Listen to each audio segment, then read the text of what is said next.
Food കൊണ്ട് മാത്രം healthy ആവാൻ പറ്റുമോ? സോ എന്തൊക്കെയാണ് നമ്മുടെ ഹെൽത്ത് ആൻഡ് വെൽനെസ്സിന് വേണ്ടിയിട്ടുള്ള ബാക്കിയുള്ള factors other than food? So sleep first ഫാക്ടറാണ് സ്ലീപ്പ്. നമ്മൾ എല്ലാ ദിവസവും 7 to 8 hours ഓഫ് സ്ലീപ്പ് കിട്ടുന്നുണ്ടോ? പ്രോപ്പറായിട്ടുള്ള 7 to 8 hours ഓഫ് സ്ലീപ്പ് കിട്ടുന്നുണ്ടോ എന്ന് നോക്കുക. രണ്ടാമതായിട്ട് സ്ട്രെസ്സ്.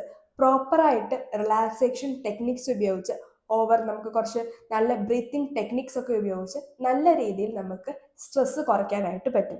തേർഡ് ഫാക്ടർ എന്ന് പറയുന്നത് സൺലൈറ്റ് ആണ്. നമുക്ക് പ്രോപ്പർ ആയിട്ടുള്ള വൈറ്റമിൻ ഡിക്കും നമ്മുടെ ആ ഒരു എൻറ്റയർ മൂഡിനൊക്കെ വേണ്ടിയിട്ട് രാവിലെ ഒരു മോർണിംഗ് സൺലൈറ്റ് കൊള്ളുന്നത് വളരെ നല്ലതാണ്. അതോടൊപ്പം ഹൈഡ്രേഷൻ. നമ്മുടെ ഓൾ ഡേ ലോങ് നമ്മൾ ഹൈഡ്രേറ്റഡ് ആയിട്ടാണോ ഇരിക്കുന്നത്? നമ്മൾ എന്തോരം വെള്ളം കുടിക്കുന്നുണ്ടോ? നമുക്ക് വേണ്ടത്ര അളവിൽ നമ്മൾ വെള്ളം കുടിക്കുന്നുണ്ടോ? ഇതൊക്കെ ഇമ്പോർട്ടൻ്റ് ആണ്. അതോടൊപ്പം മൂവ്മെൻറ്റ്സ്. നമ്മൾ ഡെയിലി നടക്കാൻ പോകുന്നുണ്ടോ, അല്ലെങ്കിൽ നമ്മൾ എന്തെങ്കിലും തരത്തിലുള്ള ഫിസിക്കൽ ആക്ടിവിറ്റി ചെയ്യുന്നുണ്ടോ? സോ ഈ ഫാക്ടേഴ്സ് ഒക്കെ നമ്മുടെ വെൽനെസ് അല്ലെങ്കിൽ ഹെൽത്തിന് ഇമ്പോർട്ടൻ്റ് ആണ്. സോ ഫുഡ് മാത്രമല്ല, ഈ പറയുന്ന പോലെ സ്ലീപ്പും മൂവ്മെൻറ്റ്സും സൺലൈറ്റും സ്ട്രെസ്സും ഹൈഡ്രേഷനും ഒക്കെ ഇമ്പോർട്ടൻ്റ് ആണ് കേട്ടോ.